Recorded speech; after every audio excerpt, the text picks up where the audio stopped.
దేవుని యొక్క మహాకృపను బట్టి మరి యొక్క సబాతు దినములో, పరిశుద్ధ దినములో దేవుడు మనందరినీ కూడా సజీవ లెక్కలో ఉంచి, అదే రీతిగా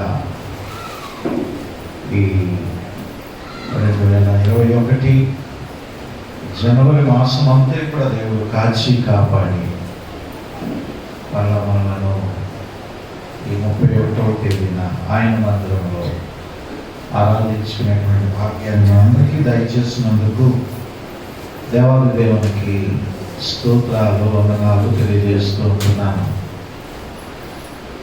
అదే రీతిగా ప్రభు సన్నిధి పట్ల ఆశ కలిగి ప్రభు పాదాల చెంత చేరినటువంటి ప్రియ విశ్వాసమైన మీ అందరికీ కూడా ప్రభు పేరిట వందనాలు. మరి దినాన్ని ప్రమోషన్ ఇచ్చాం వేణుగోపాల్ గారికి. మరి ఆ ప్రమోషన్లో చక్కగా మరి నడిపించి దేవుని పనులు కొనసాగుతున్నటువంటి ప్రియ సహోదరుని బట్టి దేవునికి స్తోత్రాలు, మరి వారికి వందనాలు తెలియజేస్తూ ఉంటున్నారు. ప్రియమైన దేవుని బిడ్డలారా, ఈ దినాన్ని కొద్ది నిమిషాలు దేవుని వాక్యాన్ని మనం ధ్యానం చేసుకుందాం.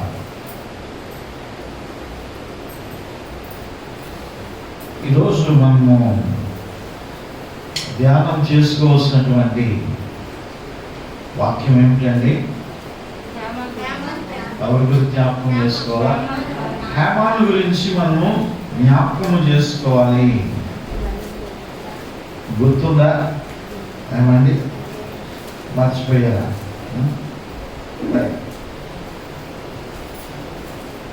గడిచినటువంటి వారము హేమాను జీవితము గురించి జ్ఞాపకం చేసుకున్నాం.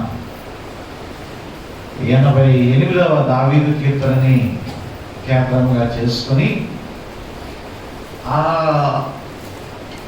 అధ్యాయంలో హేమాను యొక్క పేరు ఎక్కడా రాయబడలేదు, కానీ హేమాను రాసినటువంటి ఆ యొక్క గ్రంథాన్ని, ఆ పైన ఉన్నటువంటి దాన్ని బట్టి ఆ హేమాను జీవితంలో ఉన్నటువంటి స్థితిని జ్ఞాపకం చేసుకున్నాం. ఆ స్థితిలో కూడా ఏ విధముగా దేవుడిని ఘనపరిచినాడు అనేటువంటి విషయాన్ని మనం జ్ఞాపకం చేసుకున్నాం. బలహీనము, వీక్నెస్.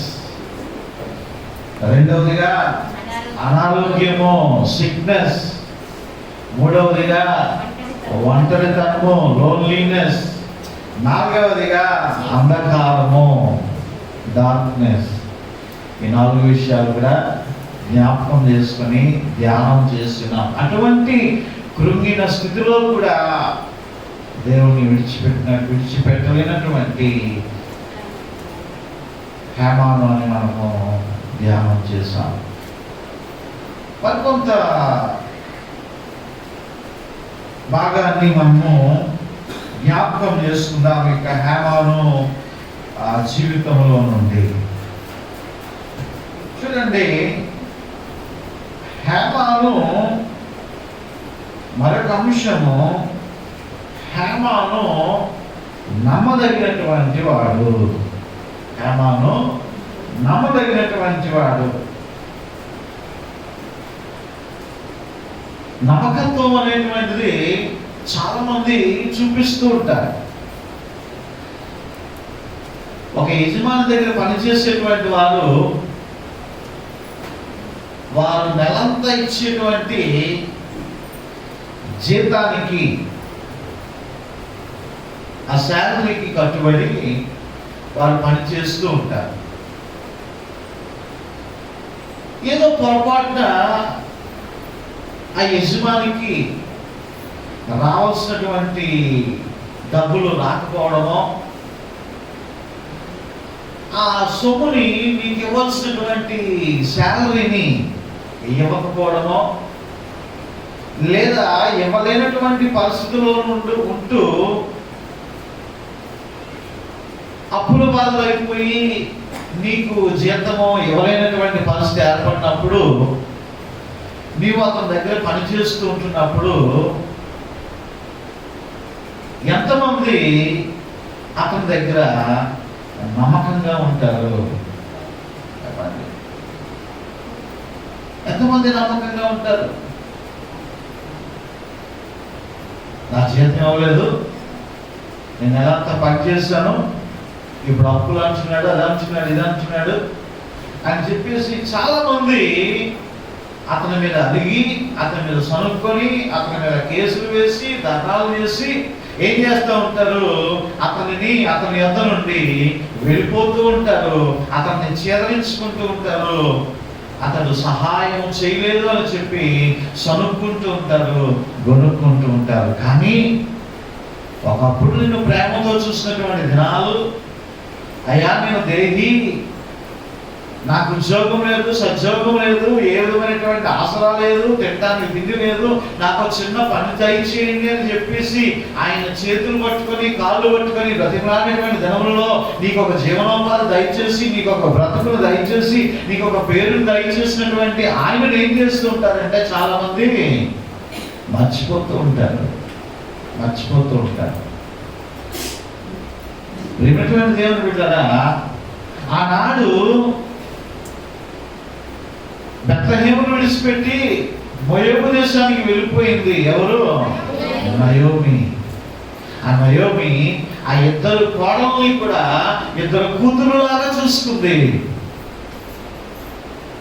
ఆమెకు ఏమి ఇవ్వాలో అవన్నీ కూడా తన కుమారులతో సమానంగా తన కుమారులను కూడా కుమార్తెలుగా యోచించి వారిని సమానంగా ఎంతో ప్రేమతో చూసుకున్న తర్వాత వారి జీవితంలో భయంకరమైన విషాదం ఏర్పడింది. ఆ మగవారు ఆ ఇంట్లో ఉన్నటువంటి ముగ్గురు కూడా చనిపోయారు. చనిపోయిన తర్వాత మరలా తిరిగి మోయాబు నుండి మరలా బెత్లెహేముకు ప్రయాణమై వస్తున్నది రూతు, ఓర్పా అత్త అయినటువంటి నయోమి. కలిసి వస్తూ ఉంటున్నప్పుడు అత్తగారు మంచి ఆఫర్ ఇచ్చారు, మీరు వెళ్ళిపోయి మీ బ్రతుకు మీరు చూసుకోండి, పెళ్లి చేసుకుంటే పెళ్లి చేసుకోండి, మీ ఇష్టం అని చెప్పి అంటే ఓర్పా అత్తకు ముద్దు పెట్టేసి వెళ్ళిపోయింది. కానీ రూతు జ్ఞాపకం చేసుకుంది, ఒకప్పుడు నా అత్త నన్ను ఎంతగానో ప్రేమగా చూసుకుంది, కూతురులాగా చూసుకుంది, ఎన్నికలైనటువంటి నన్ను ఆ కుటుంబంలోనికి రావడానికి అంగీకరించింది, తన కుమారుడికి కోటలుగా ఉండడానికి అంగీకరించింది, అనుమతించింది, నన్ను ప్రేమగా చూసింది, ఏనాడు కూడా పస్తులు ఉంచలేదు, తనతో సమానంగా నన్ను చూసింది అని ఆ ప్రేమ అంతటి కూడా జ్ఞాపకం చేసుకొని ఇప్పుడు తన అత్త విధవరాలైపోయి తన చేతిలో నిస్సహాయకురాలుగా ఉంటున్నప్పుడు, తన చేతిలో ఏమీ లేనటువంటి పరిస్థితుల్లో కూడా రూతు అంటున్నది, నీ దేవుడే నా దేవుడు, నువ్వెక్కడ మరణిస్తే నేను ఎక్కడ మరణిస్తాను, నేను ఎక్కడ కప్పెడతారో నన్ను అక్కడే కప్పెట్టాలి, నీ నుండి మరణము తప్ప మరేది ఇక్కడ నన్ను విడదీయదు. హల్లెలూయా. అంటే నమ్మకత్వము అంటే సంతోషము కలిగినప్పుడు కాదు అండి, దుఃఖము కలిగినప్పటికీ వారిని విడిచిపెట్టకుండా వెంబడించేటువంటి వారే నిజమైనటువంటి నమ్మకస్తులు. కేవలం సుఖాలలోనే కాదు, సంతోషాలలోనే కాదు, ధనం ఉన్నప్పుడే కాదు, జీతం ఇచ్చినప్పుడే కాదు, వారితో కలిసి ఉండేటువంటిది, వారితో సహవాసం చేసేటువంటిది. విన్నటువంటి దేవుని బిడ్డలారా, కష్టంలో కూడా నమ్మకస్తులుగా మనము ఉండాలి. హేమాను జీవితాన్ని మనం చూసినట్లయితే, హేమాను యొక్క కృంగిన స్థితిని గత వారం మనం జ్ఞాపకం చేసుకున్నాం. బలహీనుడైపోయాడు, అనారోగ్యం పాలైపోయాడు, వర్జన వాడైపోయాడు, ఇక చివరికి చీకటిలో కొట్టుమిట్టాడుతున్నాడు. అంత భయంకరమైనటువంటి స్థితిలో ఉంటున్నటువంటి హేమాను సైతము కూడా దేవుని స్తుతించడము మానలేదు. హల్లెలూయా. ఆ దావీదు యొక్క సంగీత బృందంలో ఉండి దేవుని ఆరాధించడం అనేటువంటిది మానలేదు. అటువంటి నమ్మకస్తులు దేవునికి కావాలి. హల్లెలూయా. ఎంతమంది చదివారు? 88వ దావీదు కీర్తన ఇంటికి వెళ్ళి చదువుతారని ఇక్కడ చెయ్యొత్తారు కదా. ఎంతమంది చదివారు?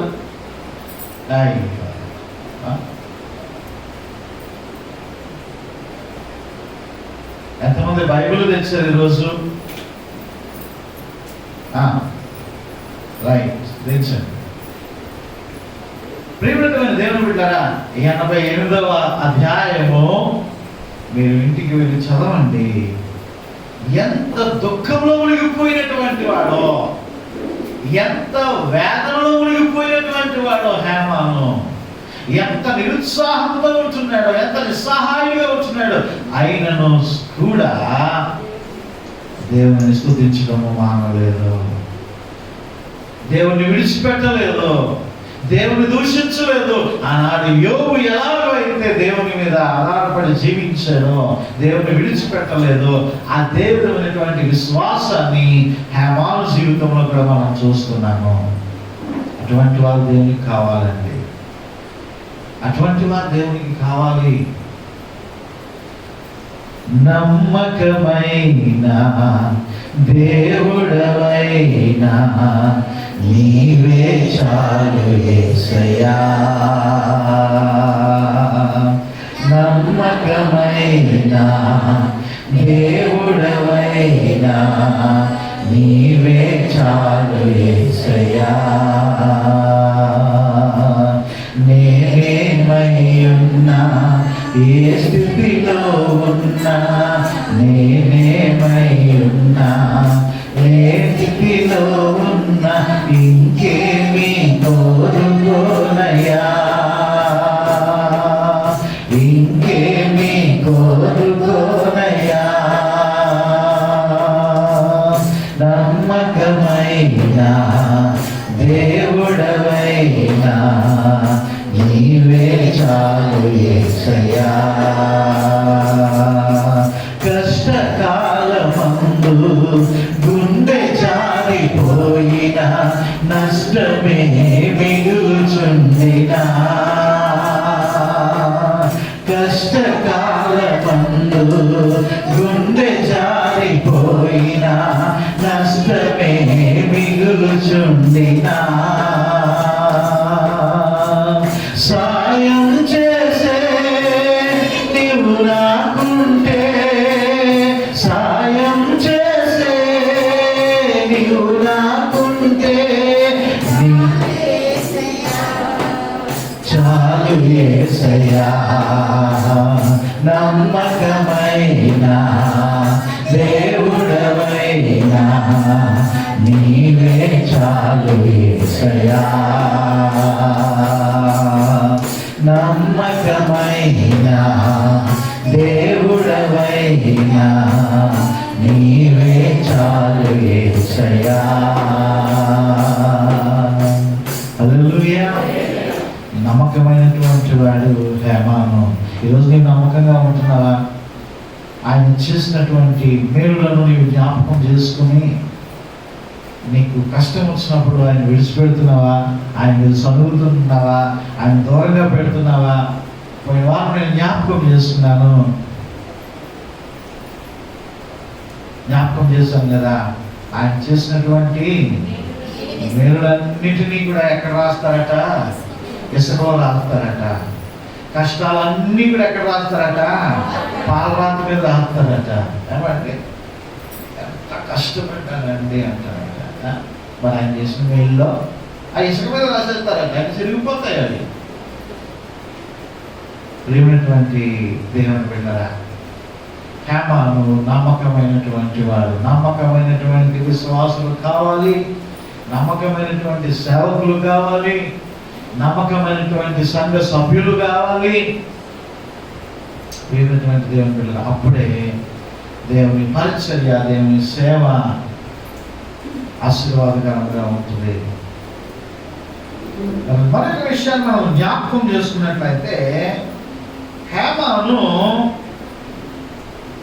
దేవుని యొక్క లేదా దైవ ధ్యానము కలిగినటువంటి వాడు.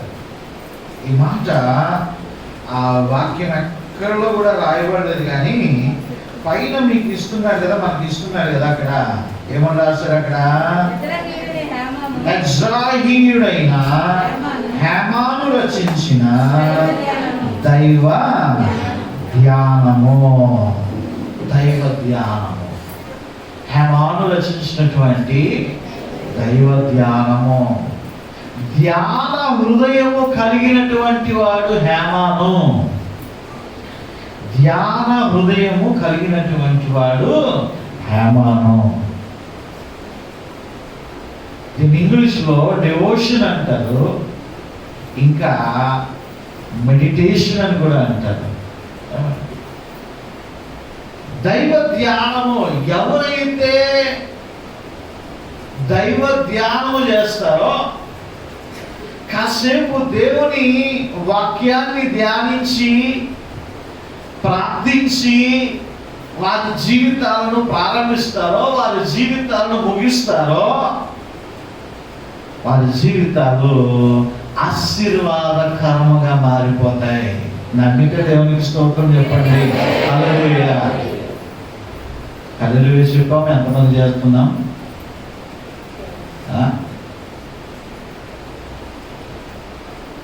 ప్రియమైనటువంటి దేవుని బిడ్డలారా, ఇది నా మాట కాదు. యెహోవా ధర్మశాస్త్రమందు ఆనందించుచు దివారాత్రము దానిని ధ్యానించువాడు ధన్యుడు. హల్లెలూయా. దివారాత్రము దానిని ధ్యానించువాడు ధన్యుడు. ధన్యుడు. దాన్ని నీవు ధ్యానం చేయాలి.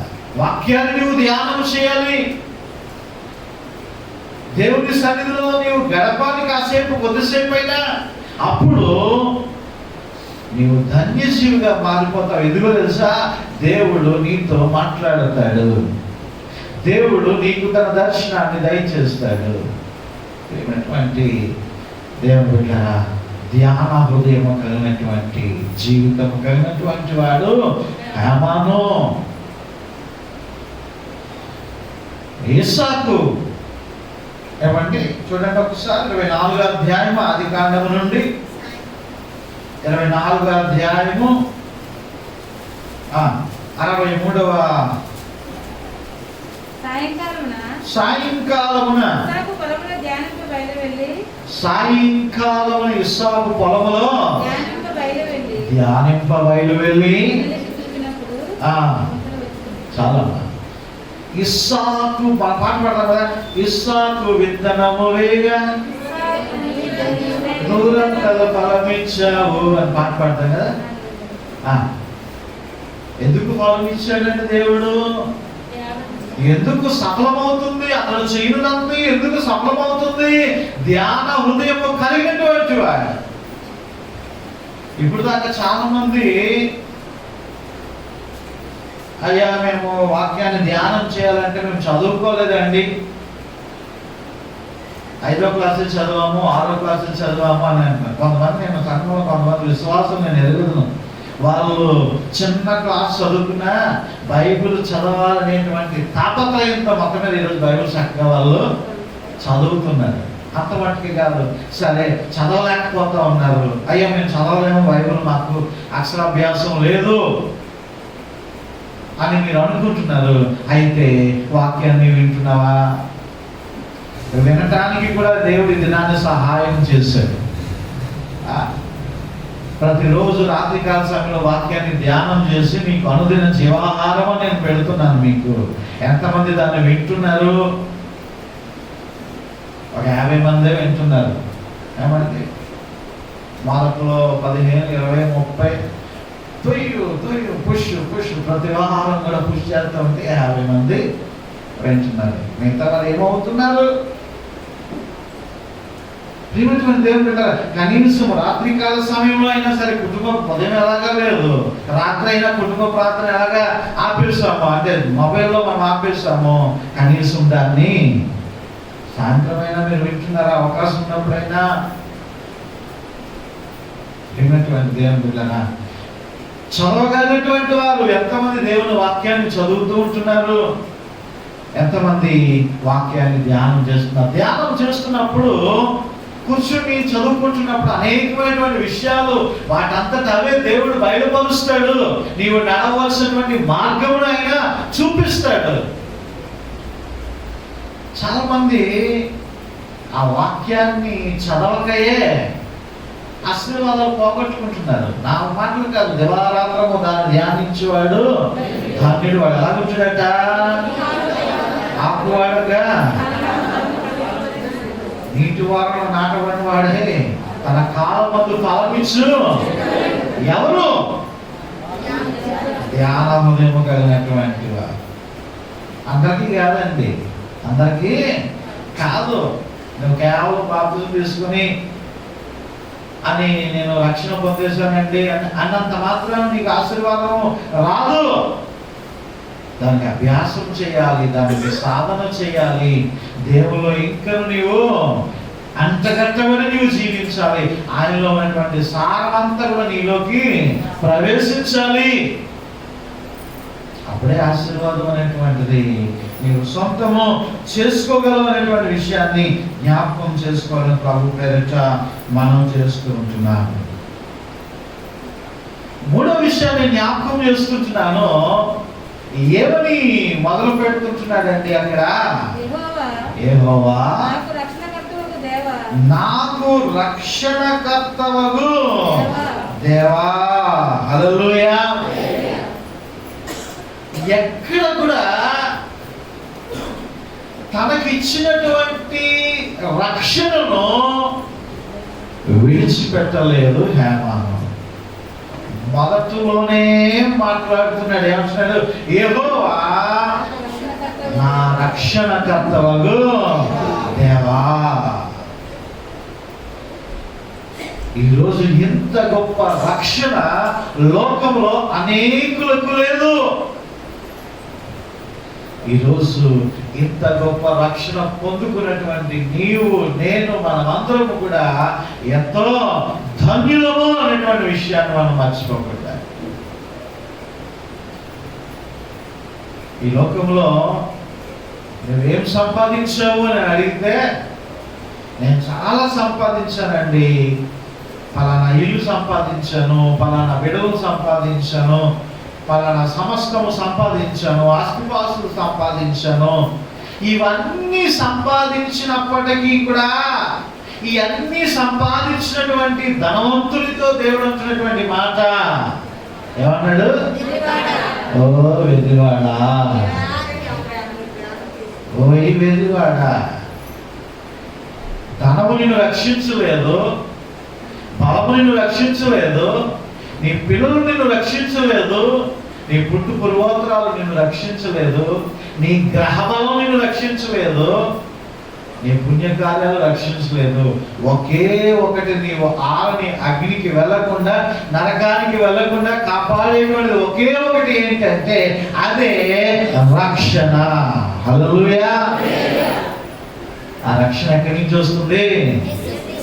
రక్షకుడి దగ్గర నుంచి వస్తుందండి. హల్లెలూయా. ఎవరంటే ఆ రక్షకుడు? యేసుక్రీస్తు ప్రభువారు. హల్లెలూయా.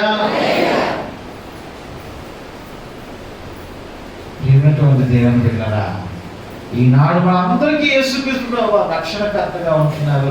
ఆనాడు భక్తులైనటువంటి వారికి తండ్రి అయినటువంటి దేవుడు రక్షణకర్తగా ఉంటున్నాడు. హల్లెలూయా. అవును, రక్షణకర్త. ఎంత చక్కని మాట అండి అక్కడ. రక్షకుడు యేసుక్రీస్తు ప్రభువారు, రక్షణకర్త ఎవరు? అనేటువంటి దేవుడు. హల్లెలూయా. మనందరికీ రక్షణ ఇవ్వడానికి తన ఏకైక కుమారుని ఈ లోకానికి పంపించింది ఎవరు? యేసుక్రీస్తు ప్రభువారిని పంపించింది ఎవరు? తండ్రి అయినటువంటి దేవుడు. హల్లెలూయా. ఎంత చక్కని మాట అంటే అక్కడ రక్షణకర్త. మనం 53 దావీదు కీర్తన చదువుతాం. అతనిని నలుగుబట్టుటకు యెహోవాకు ఇష్టమాయెను. ఆయన తన ప్రియ కుమారుని లోకానికి పంపించాడు. ఈ గొప్ప రక్షణ కార్యము చేయాలని, జరగాలని ఆయన ఈ లోకానికి పంపడానికి ఆయన ఇష్టపడ్డాడు. లేకపోతే మనకి రక్షణ ఎక్కడది? రక్షణకర్త తండ్రి అయినటువంటి దేవుడు. ఈరోజు నీ రక్షణ నీవు నిర్లక్ష్యం చేస్తున్నావేమో. ఈ రక్షణ పొందినటువంటి నీవు బూతులు మాట్లాడుతున్నావేమో. ఈ రక్షణ పొందినటువంటి నీవు లంచాలు తీసుకుంటున్నావేమో. ఈ రక్షణ పొందినటువంటి నీవు అవినీతి పనులు చేస్తున్నావేమో. ఈ రక్షణ పొందినటువంటి నీవు తాగుబోతుగా ఉంటున్నావేమో. ఈ రక్షణ పొందినటువంటి నీవు తిరుగుబోతుగా ఉంటున్నావేమో. ఈ రక్షణ పొందినటువంటి నీవు పాపభూయిష్టమైనటువంటి పనులకు ఇష్టపడుతున్నావేమో. ఈ రక్షణను నిర్లక్ష్యం చేస్తున్నావేమో. నీకు కలిగినటువంటి రక్షణను ఏమంటారు పౌలు గారు? గట్టిగా పట్టుకో. ఒకవేళ ఆ రక్షణ చేతిలో నుంచి అలా జారిపోయిందంటే నరకానికి వెళ్ళిపోతాం. మూఢనమ్మకాలు, మూఢాచారాలు, మనం శుక్రవారం జ్ఞాపకం చేసుకున్నాం కదా. మూఢాచారాలు, మూఢ విశ్వాసాలు, సద్గుణాలు, ఎదురు చూపులు, పిల్లులు, ఎలకలు, ఏమంటే గ్రహ బలాలు, నక్షత్ర బలాలు, పేరు బలాలు, ఇవన్నీ ఏంటంటే ఇవన్నీ కూడా అనాగరికులు. జ్ఞాపకం చేసుకున్నాం. అనాగరికులే బెటరు. పౌలు గారు చలి కాసుకోవడానికి మంటేసి పాపం వాళ్ళని ఆదరించాడు. నాగరికులు అని చెప్పుకున్నటువంటి మనము ప్రభుని ద్వేషిస్తున్నాం, దేవుని బిడ్డలను ద్వేషిస్తున్నాం, సంఘాన్ని ద్వేషిస్తున్నాం. ఈ మూఢాచారాల్లో మునిగి తేలిపోతూ చంపుకు చేస్తున్నాం. చదువుకున్నటువంటి వారు సైతము కూడా నీ రక్షణను నిర్లక్ష్యం చేస్తున్నామేమో. రక్షణ వస్త్రమును మన దేవుడు ధరింపజేస్తున్నాడు. ఆ రక్షణ వస్త్రాన్ని మనము నిర్లక్ష్యం చేస్తున్నామేమో. జాగ్రత్తగా కాపాడుకోవాలంటే చేజారిపోకూడదు. మరో విషయాన్ని జ్ఞాపకం చేస్తున్నాను. హేమాను గొప్ప ప్రార్థనాపరుడు. హేమాను ప్రార్థనాపరుడు. 88వ అధ్యాయము మొదటి వచనం చూస్తే, నీ సన్నిధిని మొరపెట్టినప్పుడు, తర్వాత 9వ వచనం ఒకసారమ్మా, యెహోవా ప్రతి దినము నీకు మొరపెట్టుచున్నాను. 11వ వచనము, యెహోవా నేను నీతోనే మనవి చేయుచున్నాను, ఉదయమున నా ప్రార్థన నిన్ను. ఎన్ని ప్రార్థనలు చేస్తున్నాడు ఇక్కడ? ఉదయము ప్రార్థన చేసుకుంటున్నాడు, సాయంకాలం ప్రార్థన చేస్తున్నాడు, రాత్రి ప్రార్థన చేస్తున్నాడు. ప్రతిరోజు దినమెల్లా అవకాశం ఉన్నప్పుడల్లా ప్రార్థన చేస్తూనే ఉంటున్నాడు. హల్లెలూయా. ఒకటి ఉంటే ఒకటి ఉండదు మనకి కదా. 3 ప్రార్థనలు ఉంటాయి. వ్యక్తిగత ప్రార్థన, కుటుంబ ప్రార్థన, సంఘ ప్రార్థన. వ్యక్తిగత ప్రార్థన, కుటుంబ ప్రార్థన, సంఘంతో ఏకీభవించేసేటువంటి ప్రార్థన. ఈ మూడింట్లో పాల్గొనేటువంటి వారు అందరూ ఉంటున్నారు. ఒకటి ప్రజెంట్ అయితే ఇంకొకటి ఆబ్సెంట్, 2 ప్రజెంట్ అయితే ఇంకోటి ఆబ్సెంట్ కదా. ఉదయము ప్రార్థన చేస్తున్నాడు, రాత్రి ప్రార్థన చేస్తున్నాడు, దినమెల్లా అవకాశం ఉన్నప్పుడల్లా ప్రభువుతో గడుపుతూ ఉంటున్నాడు. ప్రభుతో గడుపుతున్న కొలది నీ జీవితం ఏమవుతుందో తెలుసా? రూపాంతరమైనటువంటి అనుభవంలోనికి మారిపోతుందండి. హల్లెలూయా. నీ జీవితం అంతా కూడా మారిపోతూ పరిపక్వత సాధిస్తూ ఉంటుంది. ఒక గొంగల పురుగు ఏ విధముగా సీతాకొక చిలుగా అందమైనటువంటి రూపానికి చేరుతుందో అట్టి రీతిగా ఆనాడు మోషే 40 దినాలు దేవునితో సహవాసం చేసినప్పుడు మోషే ముఖము సూర్యుని వలె ఆశిస్తూ ఉంటున్నది. హల్లెలూయా. నీవు దేవునితో ఎంత సహవాసం చేస్తే నీలో అన్ని మార్పులు చోటు చేసుకుంటూ ఉంటాయి. రూపాంతరమైనటువంటి అనుభవంలోకి దేవుడు నిన్ను నడిపిస్తూ ఉంటుంటాడు. చాలా మంది ఎలాగూ ఆశీర్వాదాలు పొందుకోవాలో తెలియక ఇలాంటి ప్రార్థనా జీవితాలని మర్చిపోతూ ఉంటారు, అలవాటు చేసుకోవడం మానేస్తూ ఉంటారు. వాటిని ఏమైనటువంటి దేవుని పిల్లలు, ఇటువంటి అలవాట్లు ప్రతి ఒక్క జీవితంలో కూడా ఉండాలి అనేటువంటి విషయాన్ని మనం జ్ఞాపకం చేసుకోవాలి. చూడండి, ఆ 5వ వర్షాన్ని జ్ఞాపకం చేస్తున్నాను. 58వ అధ్యాయము 15వ వచనము. నీవు పెట్టు భయము చేత నేను కలవరపడుచున్నాను. నీవు పెట్టు భయము చేత నేను కలవరపడుతూ ఉంటున్నాను. దేవుడు పెట్టేటువంటి భయము చేత కలవరపడుతున్నాడంట. ఏ భయం అండి ఇది? భక్తితో కూడినటువంటి దేవుని భయము. హల్లెలూయా. దేవుని భయము. దేవుని భయం ఉంటే అన్నమనల్లా వాడు పాపం చేయడు. ఏమండి, వాడు ఎక్కడికి వెళ్ళినా పాపం చేయడు. ఆ భయం లేకపోతే నీ ఇంట్లోనే పాపం చేస్తావు. ఏమండి, నీ ఆఫీస్లోనే నువ్వు పాపం చేస్తావు, నీ కాలేజీలోనే నువ్వు పాపం చేస్తావు. దేవుని భయం అనేటువంటిది మనకు ఉండాలా. మనుషుల భయం కాదు. అమ్మో, నా దేవుడు నన్ను రక్షించాడు, ఇంత గొప్ప రక్షణ నేను అంగీకరించాడు, ఇచ్చిన్నాడు, నేను అంగీకరించినాను. ఏ మాత్రం నేను పొరపాటు చేసినా దేవుడు నన్ను దూరంగా పెడతాడు. దూరంగా పెడితే నా బ్రతుకు అగోచరం అయిపోతుంది అనేటువంటి భయం నీలో ఉండాలా. దేవుని భయం ఉండాలండి. ఈ హేమాను బలహీనుడైపోయాడు, అనారోగ్యం, బాల్య దినముల నుండి కూడా అనారోగ్యం పాలై ఉన్నాడు. పోయిన వారం చెప్పాను కదా, కుష్టు వ్యాధి కావచ్చు అని. అనారోగ్యం పాలైపోయాడు. నిజంగా ఒక్కొక్కసారి అనారోగ్యం పాలైపోయినప్పుడు దేవుడు మనకి ఇచ్చేటువంటి గొప్ప అవకాశం అంట. ఏమండి, అవకాశం. హాస్పిటల్లోకి వెళ్తూ ఉంటాం కదా, అనారోగ్యం పాలైనటువంటి వారు ఎలా పడుకుంటారు? ఏమంటే ఎలా పడుకుంటారు?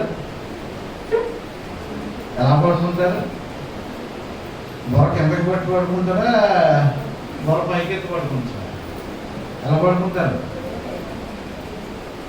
మాట్లాడితే ఎలా పడుకుంటారు? ఇలా బొమ్మలా తిరిగి పడుకోరు కదా, ఇలా పడుకుంటారు కదా.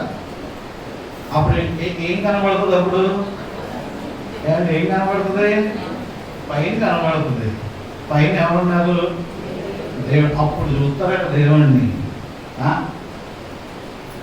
ఈ అనారోగ్యం పాలైనప్పుడైనను సరే ప్రభు వైపు చూస్తారేమో అని చెప్పేసి దేవుడు ఏం చేస్తారట, మొట్టికే మొత్తాడట.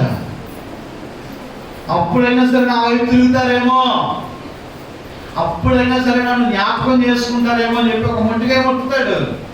అప్పుడు మంచం మీద ఎలా పడుకుంటామో ఇలా పడుకుంటాము. పడుకున్నప్పుడు పైన కనబడాలా? ఎవరు? దేవుడు కనబడాలా. అందుకే మొట్టిగా రాస్తూ ఉంటాడు, నీ ప్రవర్తన సరి చేసుకో, ఒకసారి నా వైపు చూడు అని.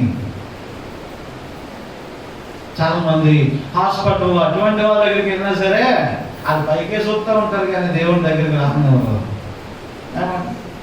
రక్షణ దగ్గర పొందుకోవడానికి ఇష్టపడతాం. అనారోగ్యం పాలైనప్పుడు కూడా నువ్వు ఒకసారి దేవుడి వైపు చూడాలా, నీ మనస్సును మార్చుకోవాలా, నీ బ్రతుకుని మార్చుకోవాలి. అప్పుడైనా సరే దేవుడి వైపు నువ్వు చూడాలి. ఇదిగో హేమాను, నీవు పెట్టు భయము చేత నా హృదయము కలవరపడుతుంది. భక్తితో కూడినటువంటి భయము, దేవుని భయము ఉండాలి అండి. ప్రతి ఒక్కరికి కూడా దేవుని భయం ఉండాలి. ప్రియమైనటువంటి దేవుని బిడ్డలారా, హేమానికి దేవుని భయము. మన స్త్రీ సమాజంలో చెప్పాను కదా,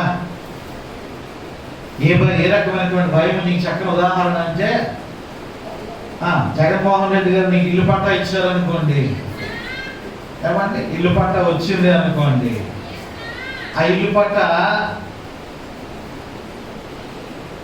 జగన్మోహన్ రెడ్డి గారు సీఎం గారి చేతుల మీదుగా నీకు ఇవ్వాలని ఆశపడుతున్నారు అనుకోండి, నీకు ఎలాగుంటుంది? జగన్మోహన్ రెడ్డి అంటే నీకు కోపం ఉంటుందా, ప్రేమ ఉంటుందా? ఆయన చేతుల మీదుగా నీకు ఇల్లు పట్టా ఇస్తున్నాడంటే కోపం ఉంటుందా, ప్రేమ ఉంటుందా అండి? ప్రేమ ఉంటుంది. ఇక ఆ స్టేజ్ మీదకి ఎక్కాలంటే నీకు ఏముంటుంది? భయం వేస్తూ ఉంటుంది. పక్కన ఆఫీసర్లు ఉంటారు, మంత్రులు ఉంటారు, సాక్షాత్తు జగన్మోహన్ రెడ్డి గారితో నీకు ఫోటో లభిస్తుంది, సీఎం గారితో అంత జనాల మధ్యలో నీవు సెలెక్ట్ అయ్యి నీకు స్టేజ్ మీదకి వెళ్తే ఆయన చేతుల మీద తీసుకోవాలంటే లోపల ఏంటది? భయం ఏర్పడుతూ ఉంటుంది. అది ఏ భయమో? ప్రేమతో కూడినటువంటి భయమే తప్ప ద్వేషంతో కూడినటువంటి భయం. అతను చంపేస్తాడేమో, పొడి చేస్తాడేమో అని భయం కాదు అది. ఈరోజు దేవుడు అంటే నీకు ఆ రకమైనటువంటి భయం ఉండాలా? చాలా మందికి భయం లేదు. ఎక్కడ మారుతూ ఉన్నారండి? ఇప్పుడు సెల్ ఫోన్ నేను తీసి ఒక్కొక్క నెంబర్కి ఫోన్ చేశాను అనుకోండి, ఎన్ని సినిమా పాటలు వస్తూ ఉంటే రింగ్టోన్లు. ఇప్పుడు మొబైల్లో తీసి ఒక్కొక్క నెంబర్ ఆన్ చేస్తాను, ఆన్ చేయబాబంటే ఆన్ చేస్తాను. ఏయో ఎక్కడ మారింది బ్రతుకు? రక్షణ మట్టుకు పొందేసావు. ఆదివారం వచ్చినప్పటికీ ప్రభు దగ్గరికి వచ్చినప్పుడు తెల్ల బట్టలు వేసేసుకొని వచ్చేసి ఆయన బలను సమీపిస్తావు. నీ ప్రవర్తనలో ఇంకా మార్పు రాలేదు. దేవుడు నేను ఇష్టపడటం లేదు. వెచ్చగానైనా ఉండు, చల్లగానైనా ఉండు, నిలువెచ్చని స్థితిలో నువ్వు ఉండదు అని హెచ్చరిస్తూ ఉంటున్నాడు. పరిపూర్ణమైనటువంటి క్రైస్తవుడిగానే ఉండు, లేకపోతే మానే. దేవుడికి నష్టం లేదు. అంతేగాని ఆయన నామానికి అవమానం తెచ్చేటువంటి బిడ్డలుగా పట్టుకుండొద్దు అండి. ఇంకా ఆయన పేరు పెట్టుకొని ముహూర్తాలు చూడడం, ఆయన పేరు పెట్టుకొని గ్రహబలాలు చూడడం, ఆయన పేరు పెట్టుకొని నక్షత్రాలు చూడడం, ఆయన పేరు పెట్టుకుని సెల్ ఫోన్లో హీరోయిన్ల ఫోటోలు పెట్టుకోవడం, ప్రొఫైల్లో హీరోయిన్ల ఫోటోలు, హీరోయిన్ ఫోటోలు పెట్టుకోవడం, సినిమా పాటలు రింగ్టోన్లుగా పెట్టుకోవడం. ఎక్కడ మారావు నువ్వు? మారావు అనేటువంటి పేరు మాత్రమే ఉన్నది. ఏమంటాడు ప్రకటన గ్రంథంలో? జీవించుచున్నావు అన్న పేరు మాత్రమే ఉంది, కానీ నీవు మృతుడవే. ఎంత భయంకరమైనటువంటి మాటలు! మనం చెప్తాం తల మీద ఉన్నటువంటి 3 సింహాలే కనబడతాయని, 4వ సింహం ఉందని. అవును, దేవునికి మరొక రూపం కూడా ఉంది. యోధా గోత్రపు 10వ సింహము. తీర్పులోనికి వచ్చేవా? చాలా భయంకరమండి. అది రాకుండా కాపాడుకోవాలా?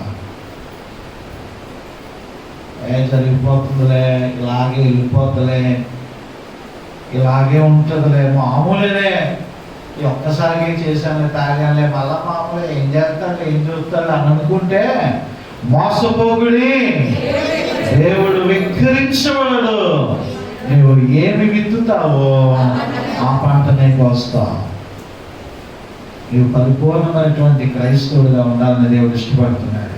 నువ్వు ఎక్కడికి వెళ్ళినా సరే నీ మాట, నీ తీరు, నీ వస్త్రధారణ, నీ ప్రవర్తన, నీ చూపు, అబ్బా వీళ్ళు క్రైస్తవులాగా ఉన్నారండి. ఎక్కడికి వెళ్ళినా సరే కొంతమంది క్రైస్తవులు కనబడుతూ ఉంటారు. ఒక్కొక్కసారి కంచరపాలెం చేపల మార్కెట్లో కూడా ఒక క్రైస్తవుడు ఉంటూ ఉంటుంది. కూర్చున్నప్పుడు దేవా అంటూ ఉంటుంది. అవునే అన్నాను, అమ్మ ఏ చర్చికి వెళ్తావు నువ్వు అని అడుగుతాను. ఏంటి అలాగే అడిగారు? నేను పాస్టర్ గారిని అమ్మా అంటాను.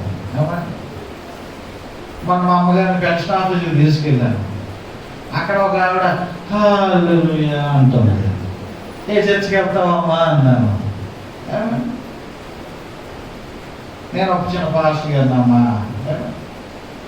తెలిసిపోతారు ఎక్కడున్నా సరే. నీవు తెలిసిపోకుండా ముసుగేసుకుంటున్నావు, కవరింగ్లు చేసుకుంటున్నావు, ఇంకా ఎందుకో సిగ్గుపడుతున్నావు, ఎందుకో భయపడుతున్నావు, ఎందుకో కలవరపడుతున్నావు. అయ్యో, ఆయన నామాన్ని ఎలుగెత్తి చూపించడానికి నీకేంటి భయము? పాపరహితుడైనటువంటి దేవుడు, అటువంటి దేవుని కొరకు నీవు నమ్మకమైనటువంటి సాక్షిగా నీవు బ్రతికితే నీ కొరకు ఆయన గొప్ప కార్యాలు జరిగిస్తాడు. అని నన్ను గణపరచువాన్ని నేను గణపరుస్తాను అంటున్నాడు. హల్లెలూయా. అటువంటి హేమానుకు కలిగినటువంటి భక్తి విశ్వాసాలు మనం కూడా అలవర్చుకుందాం. కష్టంలో కూడా దేవుని ఆరాధిస్తూ, దేవుని స్తుతిస్తూ నమ్మకమైనటువంటి క్రైస్తవులుగా మనం ఉందాం. ముసుగేసినటువంటి క్రైస్తవులాగా వద్దు, ముఖం కప్పుకునేటువంటి క్రైస్తవులాగా వద్దు. ఎలుగెత్తి దేవుని మహిమపరుస్తాం, ఘనపరుస్తాం. హేమాను కష్టకాలంలో కూడా, కృంగిన స్థితిలో కూడా దేవుని ఆరాధిస్తూ ఉంటున్నాడు, ఘనపరుస్తూ ఉంటున్నాడు, స్తుతిస్తూ ఉంటున్నాడు. అటువంటి గొప్ప అలవాటుని మనం కూడా చేసుకుని ధన్యులుగా మార్చబడదాం. దైవాశీర్వాదాలు పొందుకున్నాం. అట్టి కృప పరిశుద్ధాత్మ దేవుడు మనందరికీ దయచేయుగాక. ఆమేన్. కానుకలను సేకరించుకుందాం. మనటువంటి శ్రీను రూపా గారు కానుకలు సేకరించాలని మనం చేస్తున్నాం. వారు బాప్తిస్మం తీసుకున్నారు కదండి, తీసుకున్నారండి బాప్తిస్మం. కానుకలు సేకరించాలి మనం. దీవెనమ్మ గారు కూడా కానుకలు సేకరించాలి మనం చేస్తున్నాం. నాదంటూ లోకాన ఇది లేదని పాటల సభలు మీరుగా నడిపిస్తూ ఉంటుండగా కానుకలను సేకరించుకున్నాం.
సేకరించబడినటువంటి కానుకలకు ప్రార్థన చేస్తున్నాము అండి. ఇదే సమయంలో యోగ్యమైనటువంటి ప్రార్థన ఇస్తున్నప్పటికీ కూడా మెరుణ స్థలాలు లేచి నిలబడి ప్రార్థన ఏకీభవించండి, ప్రార్థన చేసుకుందాం.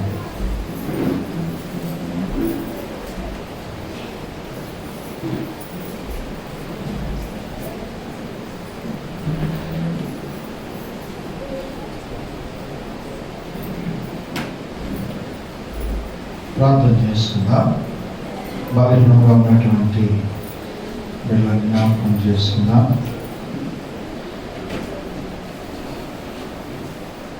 కాంతం గారి సహోదరుడు మసూర్ బాబా బిడ్డ ఆపరేషన్ కొరకు జరుగుతుండగా మీ యొక్క ప్రార్థన జ్ఞాపకం చేసుకునండి. ఆర్ కనక గారి కుమారి వివాహం కొరకు, సుజాత సహోదరి సంపూర్ణ ఆరోగ్యం కొరకు, సహోదరి దివ్య కుమారుడు పది బిడ్డ చేయి ఫ్రాక్చర్ అయింది, స్వస్థపడినట్లుగా ప్రార్థన జ్ఞాపకం చేసుకునండి.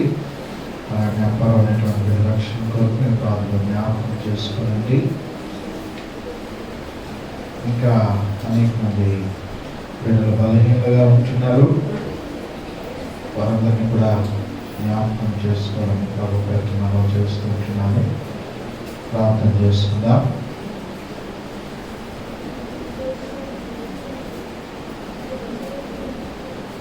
అత్యున్నత సింహాసనంపై ఆశీర్వైనటువంటి నా ప్రియపరలోకపు తండ్రి, దాని దేవ యేసయ్యా, నీ పరిశుద్ధమైనటువంటి నామం బట్టి మీకు స్తోత్రాలు, వందనాలు అయ్యా.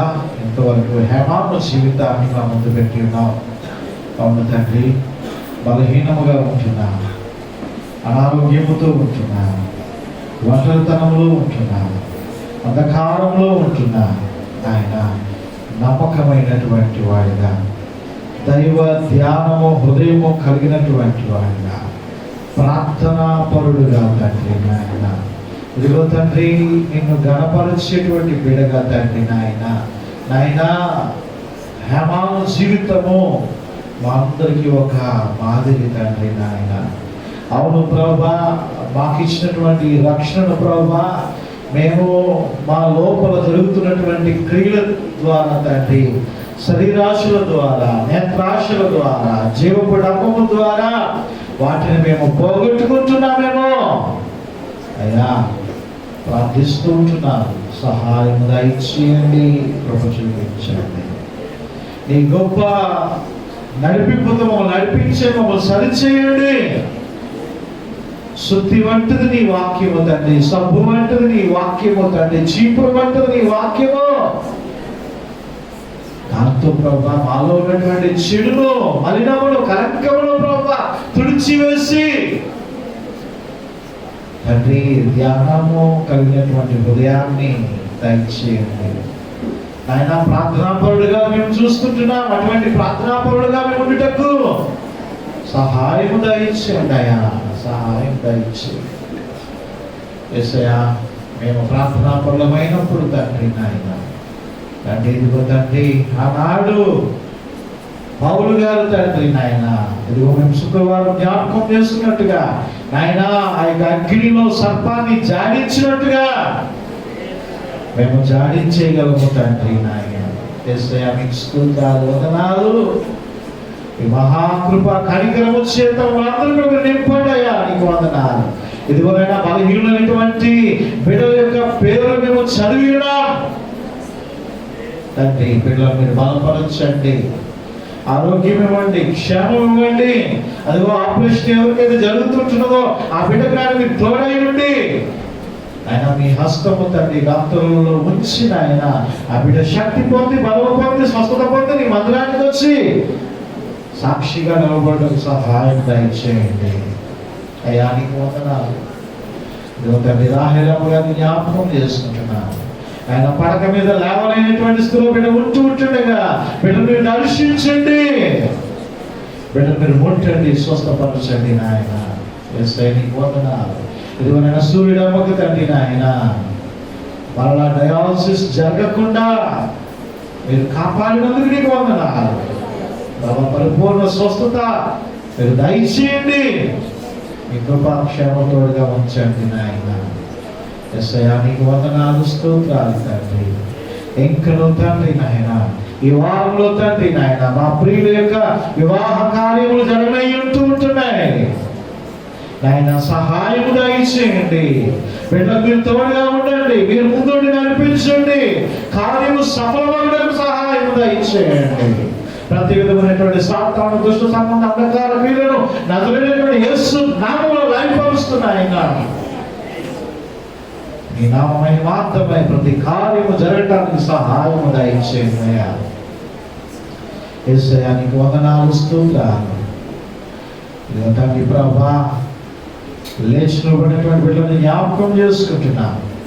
ఆయన హృదయ లోతులలోనికి చూస్తున్నటువంటి దేవుడు, ఎరిగిన దేవుడు అయ్యా. ప్రతి బిడ్డకు తండ్రి నాయన మీరే క్షేమాన్ని దయచేయండి. సతాను క్రియలను మీరు లయపరచండి.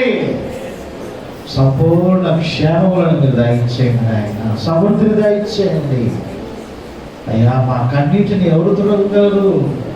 మీరు మాత్రమే తొలగగలరు దేవా. తండ్రి మీకు స్తోత్రాలు వందనాలు తండ్రి నాయన. మీరే సహాయము దయచేసి ఆయన మీ మహిమ పొందాలని మనం చేసుకుంటున్నాం. ఆయన గుంపులు విప్పి అర్పించబడినటువంటి కానుకలు బట్టి ప్రార్థన చేస్తున్నాం. యేసయ్యా వారి కుటుంబాలను, వారి ఉద్యోగాలను, వారి వ్యాపారాలను, ఏ పని చేస్తున్నారు వారి పని అంతట్లోనూ ప్రభా మీరు సమృద్ధిని దయచేసి ఆయన మీ దీని ఆశీర్వాదం ప్రతి బిడపై మీరు కృపరించాలని మనం చేసుకుంటున్నాం. ఆయన ఈ 31వ తేదీ తన జనవరి నెల చివరి దినం వరకు ఆయన మనందరినీ రెక్కల చాటును భద్రపరిచి పస్తులు లేకుండా ఏ తెగులు మా గుడారాలు సమీపించకుండా